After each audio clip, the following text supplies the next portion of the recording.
Live mula sa GMA Network Center, 20 taon nang nakatutok. 24 oras.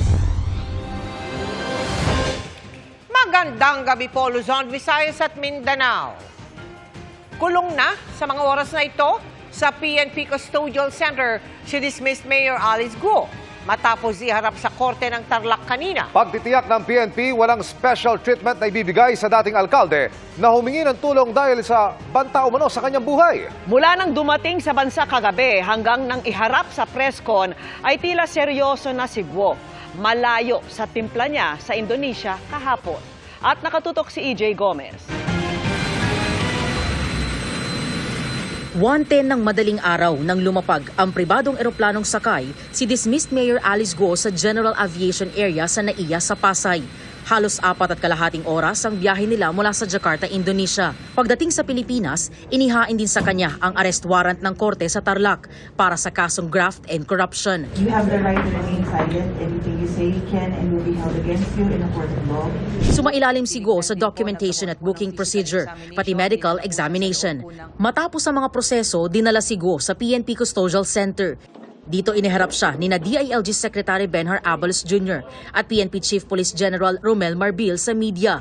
Naka-face mask, nakasuot ng orange na t-shirt na may sulat na CIDG detainee si Guo at nakaposas ang mga kamay na kanyang tinakpan ng tela.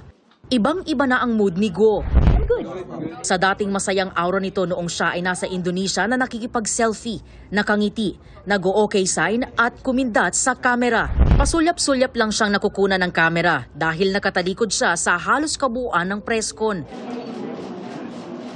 May punto pang kinailangan siyang kausapin ni Abalos para saglit na humarap sa mga kamera.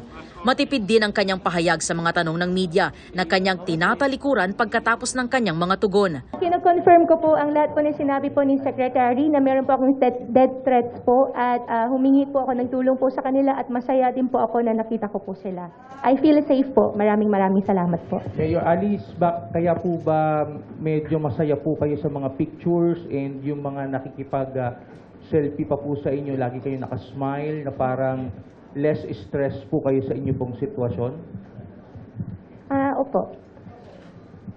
Ayon kay Abalos, 24 oras lang ang ibinigay ng Indonesian authorities sa Pilipinas para sunduin si Alice Guo at kung hindi ay pakakawalan siya. Yan daw ang dahilan kung bakit naghanap siya ng chartered plane na aniyay pinahiram ng isang kaibigan. May kaibigan ako nagpahiram na eroplano para lang magawa ito sa mas madaling paraan kasi hahabulin natin yung alaunang sinasabi. At inuulit ko, ni 5 wala akong ginastos ang pamahalaan dito. Walang kasiguradahang mauuwi namin si Alice Guo. Wala. Kung umuwi kami ngayon na hindi namin siya kasama, malamang pinagtatawalan na kami ngayon. And yet we took the risk.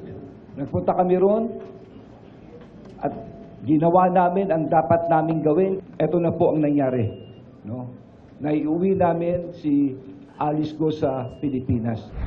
Pero bago pa man lumipad pabalik ng Pilipinas, nagsumbong daw si Alice Guo ukol sa natatanggap nitong death threats. Inassure ko siya, kami ni Chief, na yung death threats, huwag niya alalahanin. Importante lang, ituro mo ang mga taong malalaking ito. Lahat ng pangalan ibigay mo para magkaroon ng hustisya na rito at matapos na ito. Andito ang pulis para proteksyonan siya ang kanyang buhay. Ayon sa pulisya, sa PNP Custodial Center muna mananatili si Guo. Dito isinailalim siyang muli sa booking procedure. Pagtitiyak ng PNP, she will be treated as an ordinary detainee po, no? Special treatment po. Para sa GMA Integrated News, EJ Gomez, nakatutok, 24 oras. Alamin na natin ang detalye ng pagharap ni Alice Guo sa Tarlac Regional Trial Court. Bailable ang 2 kaso ng paglabag sa Anti-Graft and Corrupt Practices Act na kinakaharap ng dating alkalde pero hindi siya humiling na makapagpiyansa. Nakatutok si Chino Gaston. Naka-bulletproof vest, may takip sa ulo at pinalilibutan ng napakaraming police escort si dismissed Bamban Mayor Alice Guo nang humarap kanina sa Branch 109 ng Tarlac Regional Trial Court. Mula sa PNP Custodial Center sa Campo Crame kung saan siya nakakulong, dinala ang dating alkalde sa Tarlac para iharap sa sala ni Judge Sara Vedania de los Santos na nag-issue ng warrant of arrest para sa 2 kasong paglabag sa Anti-Graft and Corrupt Practices Act dahil sa kanya umanong kaugnayan sa Pogo Hub sa Bamban. Yung warrant of arrest na inisyu po ng RTC Kapas po takes precedence over the arrest warrant issued by the Senate po. So kung magkakaroon po ng hearing uli ang Senado po at nasa kustodiya pa po siya ng PNP, in this case ang Senate po ay magre-request sa mismong korte po na nag-issue po ng warrant of arrest. Bagamat bailable ang mga kaso laban sa kanya, hindi naghain ng petition for bail ang mga abogado ni Guo para sa kanyang pansamantalang paglaya. We see no reason for that considering na kahit mag-bail siya, definitely hindi pa rin makukuha yung purpose considering nga na meron pa din siyang other warrant of arrest. Mula Kapas, binalik ng Campo Crame si Guo dahil doon siya ipinag-utos na ikulong ng korte habang dinidinig ang kanyang kaso. Habang palis ng korte, naging emosyonal ang ilang taga-suporta ni Guo nang siya'y makita. Naghain naman ang kampo ni Guo ng mosyon para tanggapin ang kanyang counter affidavit sa reklamong qualified human trafficking na nakahain sa Department of Justice kaugnay ng Pogo Hub sa Bamban. Para sa GMA Integrated News, Chino Gaston nakatutok, 24 oras. Kasunod ng binatikos na pakikipag-selfie nila kay Alice Guo, kanya-kanyang paliwanag ang DILG, PNP at NBI. Pero ang Justice Department, pagpapaliwanagin ng immigration at NBI agents. Nang iproseso sa Indonesia ang mga papeles ni Alice Guo para maibalik sa Pilipinas kahapon. Dinumog siya ng ilang opisyal ng Pilipinas at Indonesia para makipag-selfie.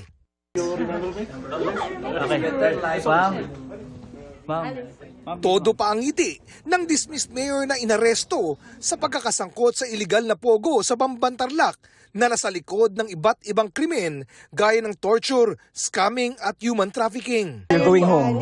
How do you feel? I'm good. You're good? Yeah, I'm good. Are you okay now? Okay. Sa isang punto, kumindat pa siya habang navi-video bomb. May ganitong kuha rin kay Guo at sa mga opisyal ng NBI sa isang van na ayon sa ilang netizen ay tila mag-outing. Nakangiti at pose rin si Guo sa pagitan ni Interior Secretary Benhur Abalos at PNP Chief Romel Marbil sa kuwang ito. Ang pakikipag-selfie ng mga tauhan ng gobyerno kay Guo, tinawag ng isang senador na unprofessional. Paalala naman ng chairperson ng komite sa Senado na nag-iimbestiga sa mga iligal na pogo. Pugante si Guo at hindi celebrity. We want answers, not a photo shoot. Matapos niyang makipagtaguan sa batas, ginawa namang fan meet nitong si Alice Guo ang pagka-aresto niya. Kulang na lang red carpet. Sabi ng Justice Department na nakakasakop sa Bureau of Immigration at NBI, inappropriate nga o wala sa lugar ang inasal ng mga tauhan ng dalawang bureau. Kaya i-issuean sila ng show cause order o pagpapaliwanagin. Sabi rin ng direktor ng NBI, dapat hindi ganon ang ginawa ng mga ahente. Patawarin nyo kami, dapat we act professionally. They will be reprimanded. And a stern warning na wag nang mauulit. Pero sana raw ay maunawaan ng publiko na reaksyon ito ng mga tauhan matapos magbunga ang ilang linggong paghihirap sa Indonesia. Hindi ko masisi yung kasiyahan. Day and night nagtatrabaho kayo. Walang matutuluyan, nagho-hotel, walang kapos ang budget. At kaugnay ng di agad pagposas kay Guo. Wala pa sa jurisdiction natin.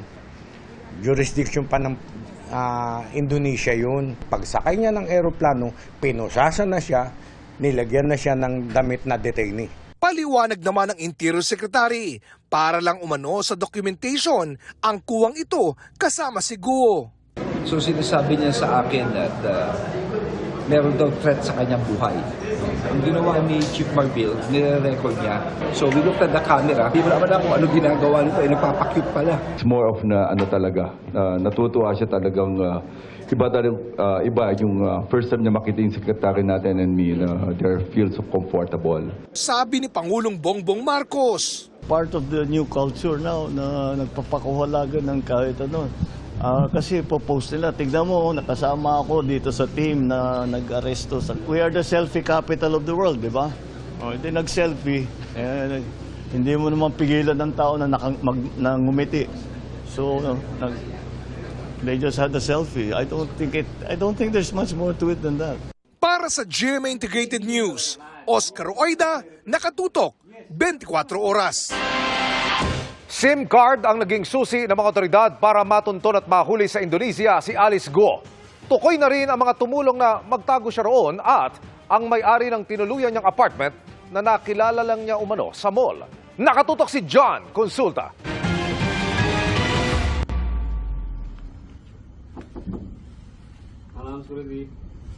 Guardia ng townhouse ang makikitang kumakatok sa pintuan ng unit na ito habang nakatago sa gilid ang Indonesian police. Pagbukas ng pinto.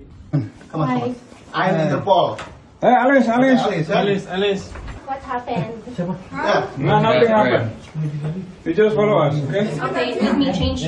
Ito ang aktwal na video ng pag-aresto kay Guo sa Tangerang City sa Indonesia. Membro ng Indonesian Police ang nanguna sa operasyon. Inabutan nila si Guo na nakapantulog pa. Ayon sa Bureau of Immigration, ang naging susi ng Indonesian Police sa paghuli sa alkalde ang nakuhang trace ng SIM card ng Indonesian Police sa isa sa mga hotel na tinuluyan ni Guo. May tatlo siyang cellphone number na nakuha at may isang active na number at doon na na-track yung kanyang location. Ayon sa BI, isang babaeng monk o mongha ang may-ari ng apartment na tinuluyan ni Guo. Nakilala lang daw ni Guo sa isang mall na kanyang pinakiusapan, diskarte na kanyang ginawa para di siya masundan. Natuklasan din ng mga otoridad na 4 na tao ang tumulong kay Alice para makapagtago sa Indonesia, mga Chinese at Indonesian. Naging malaking tulong sa amin nung na-identify namin yung mga local contacts na dito at may Chinese din na kasama. Siya yung nagpo-provide ng logistics na dito, pati yung sa mga hotels, yung mga locals na contacts nila, sila yung ginagamit nila na pangalan sa mga hotel na tinutuluyan niya. Sa aming maiksing pag-uusap, sinabi ni Guo na okay siyang makakauwi na sa Pilipinas.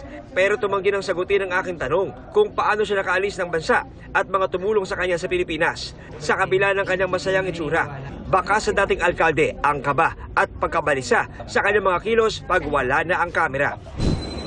Mag-aalas 7 ng gabi oras sa Indonesia nang makasakay si Alice Guo sa private jet na kinuha ng PNP at DILG. Matapos ang mahigit 3 oras na biyahe at paglapag sa Pilipinas, isinerve ang warrant ng isang korte sa Tarlac laban sa dating alkalde na nasundan ng pagposas at formal na pag-aresto kay Guo. Para sa GMA Integrated News, John Consulta, nakatutok 24 oras. Umaasa si Pangulong Bongbong Marcos na mabibigyang linaw ang mga tanong kaugnay kay Alice Guo sa kanyang pagbabalik bansa. Nakatutok si Ivan Mayrina.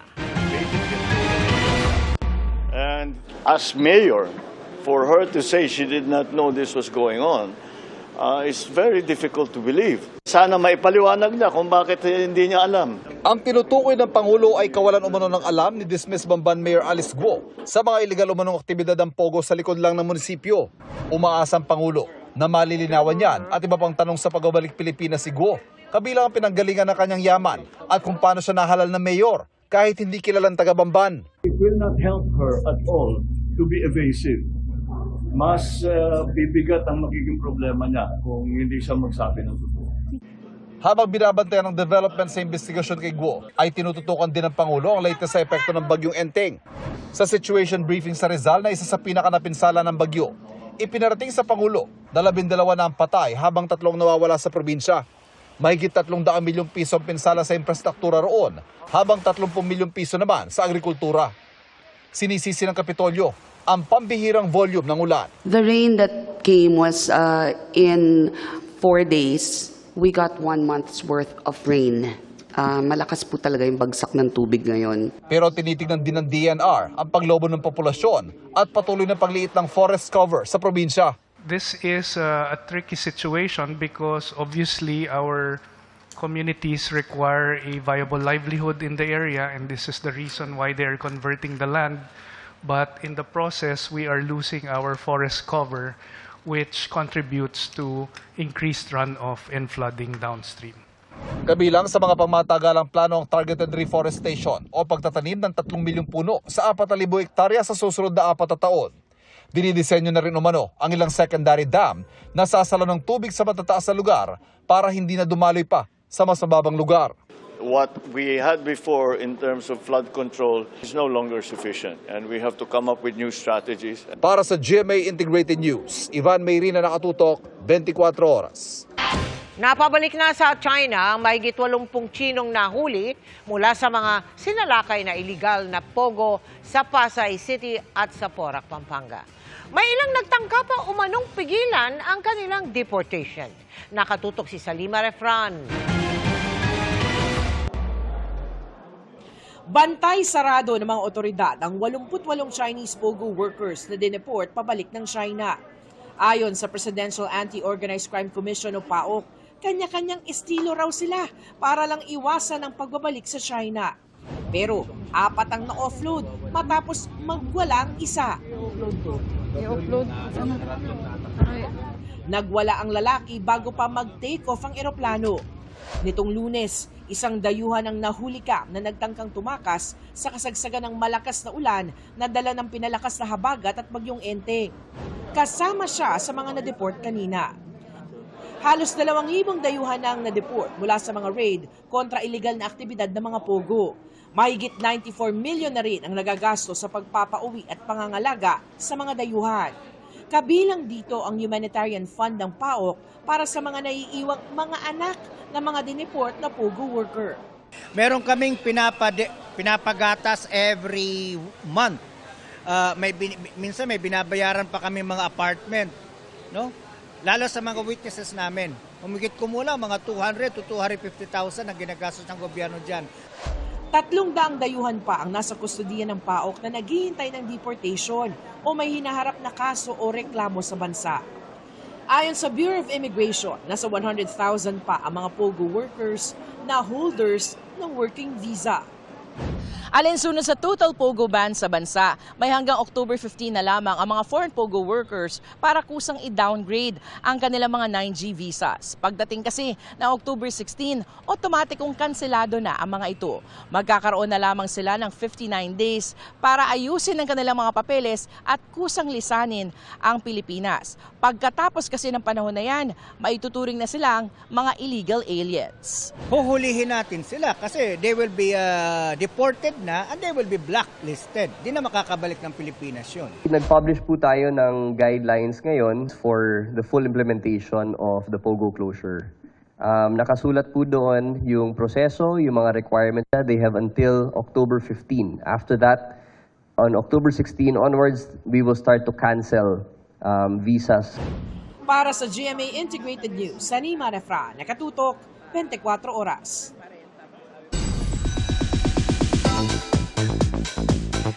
Back to back ang K-pop ganap sa bansa. From New Jeans na nag-concert kagabi, pupunta rin ang 2NE1 sa Pilipinas sa November para sa kanilang comeback concert. Makichika kay Aubrey Carampel. Oh my God! Balik bansa ang K-pop girl group na New Jeans na pinangunahan ang Ultimate Fandom Concert sa Pasay kagabi. Happy to be back sina Minji, Hani, Daniel, Herin, and Haein na pinerform ang ilan sa kanilang hit songs gaya ng Bubblegum, ETA, How Sweet at Supernatural. December last year nang huling bumisita ang New Jeans para sa Asia Artist Awards na ginanap sa Philippine Arena. Bukod sa K-pop group, nag-perform din sa concert ang ilang Pinoy acts. Are you ready for the BEST Blackjacks? Sa Nobyembre na ang inaabangang comeback ng K-pop girl group na 2NE1. In-announce ng agency na YG Entertainment na Manila ang first stop ng kanilang Welcome Back Asia Tour sa November 16. On fire ang Blackjacks sa good news na excited na sa reunion ng 2NE1 members na sina CL, Menzi, Bom, and Dara for their 15th anniversary. Philippines, are you curious? That's right, Philo Ever After. Dahil sa October naman, pupunta sa bansa ang Eunice. Ang 8-member girl group ay kinabibilangan ng Filipinos na sina Elijah at Jelly and Phil Korean na si Hyunju. Sa post ng Universal Records Philippines, wala pang eksaktong date at venue, kaya stay tuned. Aubrey Carampel, updated showbiz happenings. Good news mga kapuso, unti-unti nang gaganda ang panahon sa malaking bahagi ng bansa ngayong weekend ayon sa Pag-asa. Inaasahan kasing masihina ang epekto ng habagat kaya mababawasan na ang matitinding ulan. Pero maging handa pa rin dahil may tsansa ng localized thunderstorm sa ilang lugar. Base sa datos ng Metro Weather, bukas ng umaga, maaliwalas sa halos buong Luzon maliban sa ilang bahagi ng Negros Island at Mindanao. Pero sa hapon, posible ang ulan sa malaking bahagi ng Northern at Central Luzon, pati sa ilang lugar sa Calabarzon, Mindoro, Palawan, gayon din sa Visayas at Mindanao. May malalakas na ulan kapag may thunderstorms kaya maging handa rin sa posibleng pagbaha o landslide. Sa linggo ng hapon, may tsansa rin ng pag-ulan pero hindi na gaanong malawakan at bahagyang mababawasan ang matitinding buhos. Sa Metro Manila, posibleng may mahina hanggang katamtamang ulan sa ilang lungsod bukas. At sa linggo, lalo na bandang hapon, magiging maalon naman at delikadong maglayag sa western seaboards ng Northern at Central Luzon. Samantala ayon sa Pag-asa, yung low pressure area sa labas ng Philippine Area of Responsibility sa may east-northeast ng Batanes ay hindi naman inaasahang papasok sa PAR. Pero may cloud cluster o mga kumpol na mga ulap pa rin sa loob ng PAR na posible ring maging LPA. May chance rin yan maging bagyo kaya patuloy na umantabay sa updates sa mga susunod na araw. Ininspeksyon ng ilang senador ang compound ng Kingdom of Jesus Christ na ilang araw nang sinusuyod ng pulisya para mahanap si Pastor Kibuloy. Walang dinatnang mga hukay ang PNP, pero may mga bakas umano nito ayon sa mga kasama sa inspeksyon. Nakatutok live si Argil Relator ng GMA Regional TV. Argil? Mula sa isinagawang ocular inspection ng mga senador, natunton ang umano'y tinatawag nilang hukay na ginawa umano ng mga pulis sa loob ng KOJC, partikularmente itong JMC basement. Ngunit na simento na umano ito. Mula nang pasukin ng pulisya ang compound ng Kingdom of Jesus Christ noong August 24, ngayon lang muli napasok ng mga miyembro ng KOJC ang basement ng Jose Maria College na nasa compound. Nag-inspeksyon kasi sina Senador Bato de la Rosa at Senador Robin Padilla in aid of legislation at sumama sa kanila ang abogado ng religious group. Wala na roon ang mga pulis na nakaharang at ayaw magpasok sa basement. Gayon din ang umano'y hukay sa mga larawan at videos na pinakalat ng religious group na gawa umano ng PNP.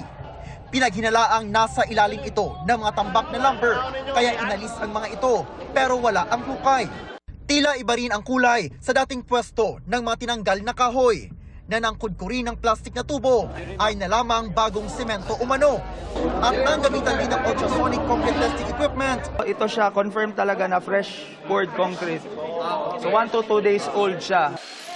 Nang gamitan ng jackhammer, malambot pa umano ang semento. May nakita ring bakal na hindi nakakapit sa semento. At kulay lupang itinambak umano na posibleng ang dating hinukay na ibinalik bago muling patungan ng semento. Hindi man nila yan makompact ng maayos balik. So ma-compare natin yung compaction ng soil na original nandito versus doon. So ma-confirm talaga natin kung hinukay. Sa iba pang bahagi ng basement, may nakita ring bagong tapal na butas pati mga sako ng semento. Sa quarter sa basement pa rin, may bagong semento sa pader na tinakpan lang ng kahoy. Agad itong natibag ng martilyuhin. Overwhelmingly proves that they have been illegally conducting tunneling activities here. Sa cathedral na bantay sarado ng pulisya, may tinignan ding umano'y ginawang mga butas. Dito pinaka-base operations niyo? Diri lang nagibutang sir as per instruction. Pinasok din ng mga senador, city officials at KOJC member ang tinawag ng PNP na sikretong lagusan na nagdurugtong ng cathedral sa isang kwarto ni Pastor Apollo Kibuloy. Hindi naman secret, daanan lang talaga yon from the holding room of Pastor Apollo si Kibuloy doon sa kabila at saka may room siya doon. Wala pong secret po doon. Sumama naman sa pag-iinspeksyon sa hangar at scanner ng KOJC ang grupo ni Senador Bongo. Melo, umaasa naman ang KOJC Legal Council na aalis na ang mga pulis matapos ang kanilang 14 na araw na pananatili sa loob ng KOJC compound. Ngunit ayon naman kay Piero 11 Regional Director Police Brigadier General Nicolas Torre III, magpapatuloy pa umano ang kanilang operasyon sa loob ng KOJC compound. Mel. Maraming salamat sa iyo, Argil Relator ng GMA Regional TV. Bahagi ng bumagal na pagmahal ng bilihin ang pagbagsak umano ng presyo ng bigas ayon sa Pangulo. Pero sabi ng ilang grupo ng magsasaka, hindi yan ramdam sa mga palengke. Nakatutok si Mark Salazar. Tagumpay na dapat ipagdiwang ayon kay Pangulong Bongbong Marcos ang ibinaba ng inflation o bilis ng pagtaas ng presyo ng bilihin. Mula kasi sa 4.4% noong Hulyo, 3.3% na lang nitong Agosto.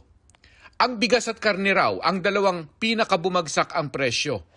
Sa monitoring ng Philippine Statistics Authority, nagsisimula na umano ang dahan-dahang pagbaba ng presyo ng bigas sa mga palengke. Doon sa special rice, mga 80 centavos per kilo yung drop average. And then doon sa regular, sa well-milled rice, mga nasa 40 centavos average per kilo yung drop in the last maybe 45 days. Sa regular, ganun din. Sabi ng Department of Agriculture, may mabibili ng 45 pesos kada kilo na regular at well-milled rice sa mga pamilihan. Sa ilang lugar, may nagbebenta pa sa halagang 42 pesos. Ang sabi ni SEC, by October, yung effect ng EO62 masisimulan natin maramdaman. Nakikita rin daw ang pagkalma ng inflation dahil sa pagbaba ng presyo ng ilang gulay, lalo na ng kamatis, ilang klase ng isda, lalo na ang dilis. Pero tanong ng mga stakeholders sa agrikultura, nasaan daw ang murang bigas? Kung titingnan natin sa merkado, nawawala yung regular meal. Maski umikot tayo, and ang natitira na lang is yung well-milled rice at special rice. So, ibig sabihin nun is kung makikita natin dun sa average, tumaas pa yung presyo doon sa merkado. Para sa malawak na bilang ng mga consumers natin ay hindi nila nararamdaman yung binabanggit ng gobyerno na bumaba ng 3.3% yung inflation. Pwede naman dayain ang mga datos dahil kung pupunta tayo sa palengke makikita natin nananatiling mataas ang presyo ng bigas. Sinadya namin ang tanggapan ng DA para kunin ang kanilang reaksyon pero hindi available ang tagapagsalita. Kinukuha rin namin ang panig ng Malacanang. Para sa GMA Integrated News, Mark Salazar, nakatutok 24 oras. Nakadetain ngayon si Alice Go sa parehong seldang ginamit ni dating Senadora Laila de Lima noon. Mula sa Campo Crame sa Quezon City, nakatutok live si Mariz Zumali. Mariz. Emil, walang special treatment na ibibigay kay dismissed Bamban Tarlac Mayor Alice Go sa pagdetain sa kanya rito sa PNP Custodial Center. Dito sa seldang ito sa PNP Custodial Center mananatili si dismissed Bamban Mayor Alice Go. Ang seldang ito rin ang naging kulungan noon ng isa pang high-profile detainee, si dating Senadora Laila de Lima. Dito may maliit na kama, lamesa at CR. Walang aircon pero merong electric fan. Bawal din ang gadgets kaya kinuha at inilista na lang ang lahat ng ito nang pumasok siya sa kulungan. Katulad ng ibang detainees, may schedule na kailangan sundin para sa mga bibisita. Siya po ay itatrato bilang ordinaryong detainee katulad po ng ibang na-detain po dyan sa loob po ng custodial facility. Limited po ang kanyang movement. Hindi po siya makakalabas doon sa maliit na kwartong kanyang pinagkulungan. Ihahatidan lang po siya ng pagkain. Kahit narito sa PNP Custodial Center, handa naman daw dalhin ng PNP sa Senado si Guo para humarap sa pagdinig nito sa Lunes.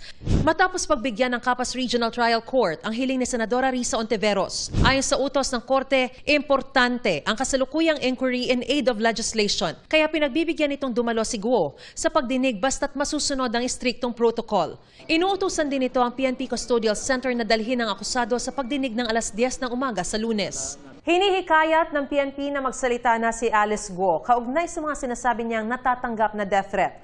Pero kahit hindi magsalita ay iniimbestigahan na rin naman daw ito ng PNP at isa sa posibleng pinagmumulan daw nito ay dahil sa mga nalalaman niya sa POGO operations. Pero ang Presidential Anti-Organized Crime Commission o PAOK hindi naniniwala sa mga sinasabi kaugnay sa umano'y banta sa kanyang buhay. Sabi pa ni PAOK Executive Director Undersecretary Gilbert Cruz, kung talaga raw ginusto ni Guo na sumuko, bakit nagpalipat-lipat pa siya ng bansa at nagbago pa ng anyo? Tingin ko naman magkaka-death threat siya kung ilalaglag niya yung mga kasamahan niya sa sindikato o yung kasamahan niya sa pagpapatakbo ng illegal na pogo na yan. Kung sino man siguro yung nagpo-protect sa kanya, siguro dapat masabi niya na rin yun. Ayon naman sa DOJ, Yung goal ho talaga natin is to make sure na humarap siya sa mga kaso na hinain laban sa kanya. So if there is a threat to her life, we must take that seriously. Emil, siniguro naman ng PNP na susundin nila ang court order at magiging mahigpit ang seguridad na ipatutupad nila kay Guo. At yan ang pinakasariwang balita mula rito sa Campo Crame. Balik sa Emil. Maraming salamat, Mariz Umali. Pagdating sa domestic tourism o pamamasyal ng mga lokal sa sariling bansa, number 1 sa Southeast Asia ang Pilipinas. Pero pati international tourism, target na mapalago, kaya may mga hakbang na ikinakasa. Nakatutok si Bernadette Reyes. Gusto mo bang malibot ang Pilipinas? O tuparin ang bucket list abroad pero limitado ang budget? Sa 35th Philippine Travel Mart sa Pasay, may mga packages na tiyak pasok sa inyong budget. Ahead of time, nakapag-isip na kami. Saka mag-travel, especially the Philippines. Kung gusto niyo mag-travel, mapa-local man o international, dito makakamura kayo. Malaki raw ang matitipid ng pamilyang ito lalo't 18 silang bibiyahe sa South Korea. Tapos may flexible payment terms, saka may mga freebies. Mas mahal pag DIY na mas nakakapagod. Kasi lahat ng transpo ikaw. Pero kung sa mga lokal na destinasyon pupunta, makakatulong kayo para sa dagdag trabaho sa bansa. Halimbawa sa Batanes, na kilala sa mga postcard perfect na mga burol na backdrop ng asul na langit at dagat. Nung gumanda ang tourism industry namin, napakaraming nagkaroon ng kabuhayan doon. Pagkakataon rin ng turismo para makilala ang mga pagkaing Pinoy. Ito yung tradisyonal na pagkain na hinahain ng mga Maranao sa Lano del Sur kapag sila ay mayroong bisita. Kabilang na dyan, itong tinatawag na dudol. Gawa ito sa glutinous rice, nyog at asukal. Naging mapayapa na ang Bangsamoro at open na to sa turista. Bukod sa magaganda at historical places na makikita namin, ang pagkain at saka yung lessons na matututunan sa Bangsamoro marami. Domestic tourism ang turing sa pagpasyal ng mga lokal sa sariling bansa. At pagdating dyan, katumbas ng halos 3 trilyong piso ang kita ng Pilipinas, pinakamataas sa Southeast Asia. Base yan sa World Travel and Tourism Council, ayon yan sa Department of Tourism. Pero bukod sa local tourists, target pa rin ng Pilipinas na makahikayat ng mga dayuhan. Kaya pinalawig pa ang mas maraming direct flights mula ibang bansa pa probinsya. Meron ang mula Bangkok, Thailand papuntang Cebu. Pinag-aaralan namang magka-flight mula Phuket papuntang Cebu at ang pagkakaroon ng connectivity sa Europe. Nabibigyan natin ng oportunidad yung ating mga destinasyon na mabisita. Para sa GMA Integrated News, Bernadette Reyes, nakatutok 24 oras. Kasado na ang game plan ng The Voice Kids Philippines coaches kung paano liligawan ng young talents para mapabilang sa kanilang team. Naghahanda na rin ang host na si Dingdong Dante sa simula ng competition sa September 15. Makichika kay Nelson Canlas. Singing soon ang The Voice Kids Philippines. Kaya naman ang host nitong si Kapuso Primetime King Dingdong Dantes at ang 4 na coach na kinabibilangan ni na international performer Billy Crawford, Limitless star Julian San Jose at SB19 members Stel at Pablo, kanya-kanyang paghahanda na. Formal nang ipinakilala ang 5 sa isang media conference na dinaluhan ni na Vice President for Alternative Productions ng Entertainment Group, Gigi Santiago Lara, Vice President for Corporate Affairs and Communications, Angel Javier Cruz, at marami pang opisyal ng GMA Network. As a host, magiging transparent daw si Dingdong sa aspiring young talents, bagay na natutunan niya sa pagiging daddy kina Zia at Sixto. Ang isa sa pinakakailangan nilang maunawaan ay contesto, di ba? Kailangan alam nilang meron talagang mananalo, merong matatalo. Pero kung sa umpisa pa lang, honest ka, transparent ka, ito talaga yung katotohanan. Kumbaga hindi mo i-baby. Di ba? Hindi yung maglalagay ka ng mga palamuting salita para lang mag-iba yung kanilang expectations. Kailangan reality talaga and we have to make them understand. Ang mga coach hindi raw magpapatalo sa isa't isa para piliin ng inikutan ng kanilang chairs. Tulad ni Julian na ready nang mag-share ng kanyang mga natutunan over the years. Ako lang yung only girl. Oo. Tsaka I don't know, I can be very, easy kasi pagdating talaga sa mga bata. Like, alam ko kung paano hulihin yung kilitig nila. Tapos kaya ko silang turuan ng mga kung ano-ano. Experience din daw ang ibabahagi ni Billy. I started at the age of 3 dito sa bansa natin. I'm 42. So, do the math, medyo matagal-tagal na rin ako sa industriya. Pero, I've seen it all. Iba naman ang atake ni Stel sa panliligaw sa mga gusto niyang i-coach. Siguro po as a coach, parang chill lang kami. Parang tutulungan ko po talaga sila kung ano yung gusto nilang gawin para maging confident sila lalo. At ang new kid sa The Voice coaches na si Pablo naman, gusto raw baguhin na ang misconception sa kanya na masungit siya. Kinakabahan ako. Kasi meron akong reputation, image sa mga supporters ko na masungit ako. Kasi pag may mga vlog kami ng SB19, lagi nilang nakikita na sinusungitan ko sila. Attitude na po tawag sa'yo? Kasi nga po, attitude daw ako. Lagi akong galit. Yun, so medyo kinakabahan ako kasi syempre mga kids yun. Mapapanood na ang The Voice Kids Philippines mula September 15 alas 7 ng gabi. Nelson Canlas updated sa Showbiz Happenings. Mga kapuso, isang tulog na lang, opisyal nang magbubukas ang NCAA Season 100. Bukod sa mga espesyal na performance sa opening ceremony, kaabang-abang din ang basketball teams na unang magtatapat sa hardcourt. At nakatutok live si JP Soriano. JP! Vicky, mga kapuso, rehearsal pa lang puspusan na po at all-out ang performance ng 10-member schools na lalahok sa opening ceremonies ng NCAA Season 100. Dito po yan sa Mall of Asia Arena.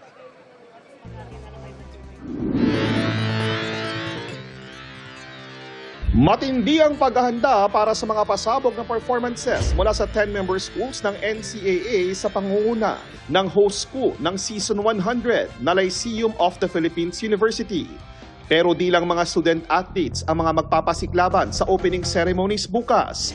Para sabayan ang 100 years ng NCAA, magtatanghalang P-pop female alphas na G22 na siyang aawit ng NCAA Season 100 theme song na Own the Future. Special guest naman si SB19 Justin, na alumni ng isang NCAA school na College of St. Benil. Nakakatuwa po sa feeling kasi parang grabe ilang years ago na nung graduate ako, pero parang yung feeling is nakakabalik ka ulit ng college days, ganon. Para mag-perform sa isang event na ito, and sakto pa po, Season 100, so nakakatuwa and nakaka-excite. Game na game si SB19 Justin sa rehearsals pala, pero hanggang dito lang muna ang pwedeng ipasilip.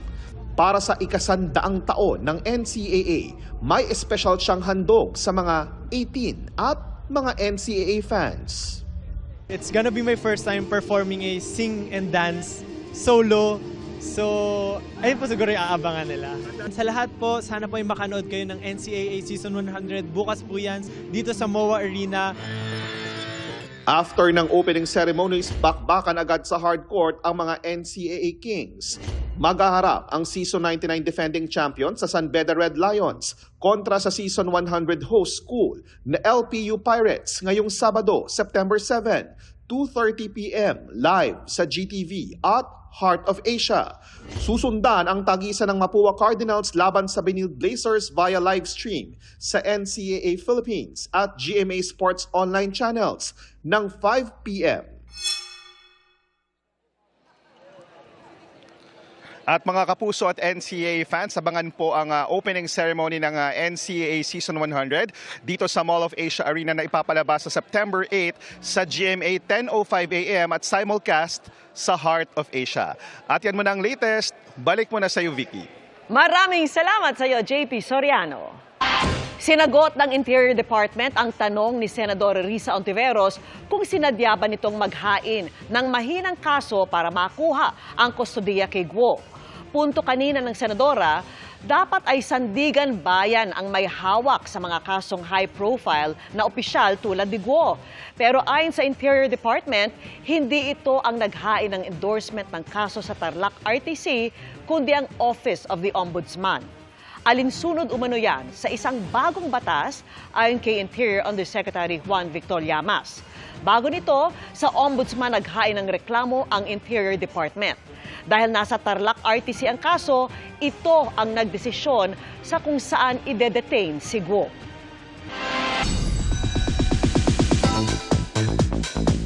Sabi nga sa Gen Z slang, certified bop o good song ang bagong single ni Jillian Ward na Be All Mine. Slay din ang music video na nag-highlight sa ganda ng star of the new gen. Makichika kay Aubrey Carampel.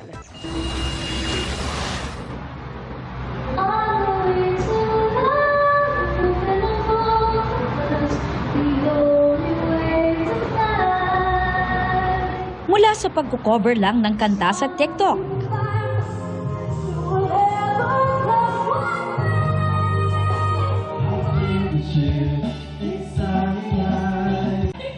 at pakikipag-jam with family and friends.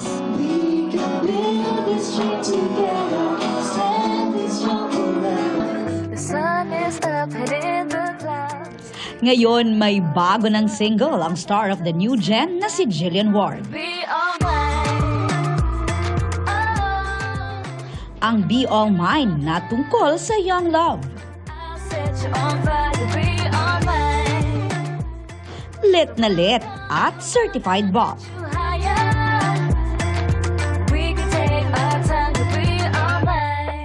Si Jill din daw mismo ang sumulat ng ilang lyrics ng kanta. At kakolab ba niya ang South Korean rapper na si Trudy? Ang track produced and composed by South Korean music producer Kim Hyun-jik. Kilig din ang hatid ng tandem nila ng social media personality na si Brent Manalo sa music video.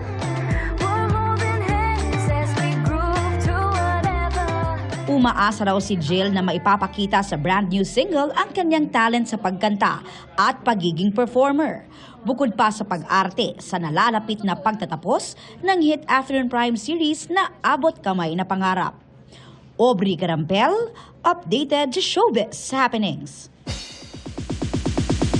And that, my friends, ends our week-long chikahan. Ako po si Iya Arellano. Happy weekend, mga kapuso! Miss Mel, Miss Vicky, Emil. Happy weekend, Iya! Salamat, Iya. At yan ang mga balita ngayong Biyernes. Ako po si Mel Tiangco. Ako po si Vicky Morales para sa mas malaking misyon. Para sa mas malawak na paglilingkod sa bayan, ako po si Emil Sumangil. Mula sa GMA Integrated News, ang News Authority ng Pilipino. Nakatuto kami 24 oras.